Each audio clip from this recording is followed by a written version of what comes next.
मित्रों, आपने रामायण के बारे में पढ़ा या सुना तो जरूर होगा। तो आपको एक बात तो अवश्य पता होगी कि रामायण के युद्ध में एक ऐसा योद्धा था जिसने भगवान राम को भी चिंता में डाल दिया था, जिसने भगवान लक्ष्मण को मूर्छित कर दिया था। जी हाँ, हम बात कर रहे हैं रावण के पुत्र मेघनाद के बारे में।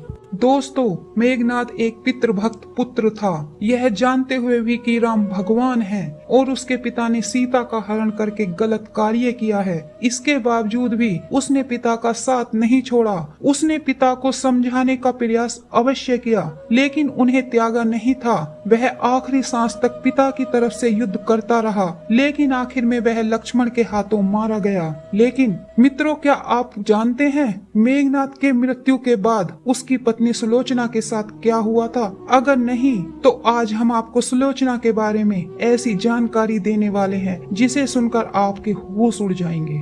युद्ध के समय जब मेघनाद अपनी माता मंदोदरी से मिलने पहुंचा, तब मंदोदरी मेघनाद से बोली, इंसान मुक्ति की तरफ अकेले जाता है। यह सुन मेघनाद ने अपनी माता से कहा, अगर पिता को ठुकरा कर उसे मोक्ष या स्वर्ग भी दिया जाएगा तो वह उसे भी ठुकरा देगा। दोस्तों, आदिकाल से आज तक केवल मेघनाद ही एक ऐसा मात्र योद्धा है जिसे महारथी की उपाधि प्राप्त है, और भगवान परशुराम के बाद केवल मेघनाद के पास ही संसार का सबसे घातक अस्त्र ब्रह्मास्त्र और पशुपति अस्त्र था। इसके साथ ही मेघनाद ने अपनी घोर तपस्या से त्रिदेवों को प्रसन्न कर उनसे कई अस्त्र प्राप्त किए थे।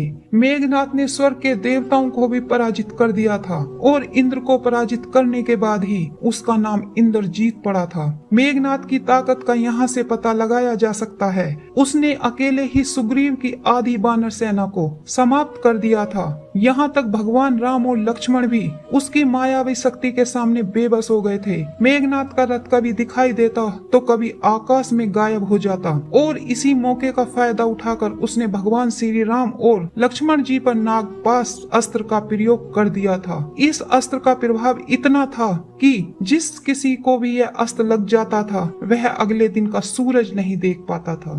तब हनुमान जी गरुड़ को लेकर पहुँचे। उन्हें देखकर नाग डर गए और उन्होंने राम और लक्ष्मण दोनों को मुक्त कर दिया। इसके अगले दिन मेघनाद ने लक्ष्मण को अपने बाणों से घायल कर दिया था। इसके बाद हनुमान जी संजीवनी बूटी लेकर पहुँचे, और उसी बूटी के बाद ही लक्ष्मण जी को होश आया और उनके प्राण बचे थे। मेघनाद की पत्नी सुलोचना भगवान विष्णु के शेषनाग वासुकी की पुत्री थी, और लक्ष्मण जी जो कि शेषनाग के अवतार थे। ऐसे में वो सुलोचना के पिता और मेघनाद के ससुर लगते थे। जब मेघनाद तीसरे दिन युद्ध में जाने लगा तब उसे ज्ञान हो चुका था कि श्री राम और लक्ष्मण कोई साधारण मनुष्य नहीं है, बल्कि स्वयं भगवान विष्णु के अवतार हैं। युद्ध में जाने से पहले वह आखिरी बार अपने पिता, माता और पत्नी से मिलने पहुंचा। मेघनाद जानता था स्वयं भगवान के सामने वह ज्यादा नहीं टिक पाएगा, लेकिन अभी भी वह सुलोचना से मिलने से घबरा रहा था। उसे लग रहा था कि अगर वह पत्नी से मिलने गया तो उसके आंसू देखकर वह भावुक हो जाएगा और इस युद्ध में कमजोर हो सकता है। लेकिन जब मेघनाद सुलोचना के पास पहुंचा तो उसने देखा कि उसकी आंखों में एक भी आंसू नहीं था। इतना ही नहीं, सुलोचना ने एक कर्तव्यनिष्ठ पत्नी की तरह अपने पति को युद्ध में जाने का साथ दिया। वह जानती थी आज उसके पति का आखिरी दिन है, फिर भी उसने पति के सामने एक भी आंसू नहीं बहाया। युद्ध से पूर्व भगवान राम ने लक्ष्मण से कहा था, सुलोचना एक पतिव्रता नारी है, इसलिए मेघनाद का सर भूमि पर नहीं गिरना चाहिए।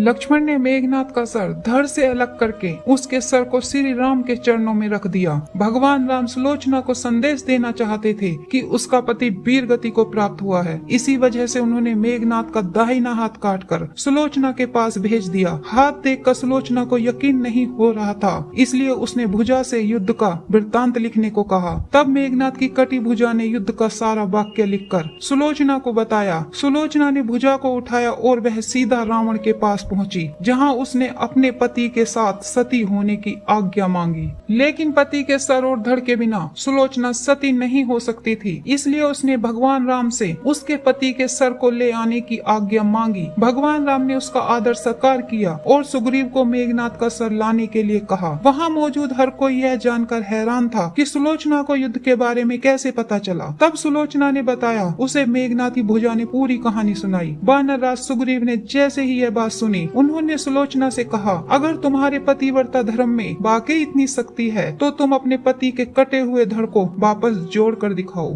तब सुलोचना ने अपने पतिव्रत धर्म को आज्ञा देकर सर को धड़ तक पहुंचने के लिए कहा। इस पर मेघनाथ का कटा हुआ सर जोर जोर से हंसने लगा। भगवान राम सुलोचना के स्वभाव से पहले ही परिचित थे। अपने पति का शरीर लेकर सुलोचना लंका आई, जहां समुद्र किनारे सभी सैनिकों के साथ मेघनाथ की अर्थी सजाई गई। जलती अग्नि में सुलोचना अपने पति का सर लेकर बैठ गई और सती हो गई।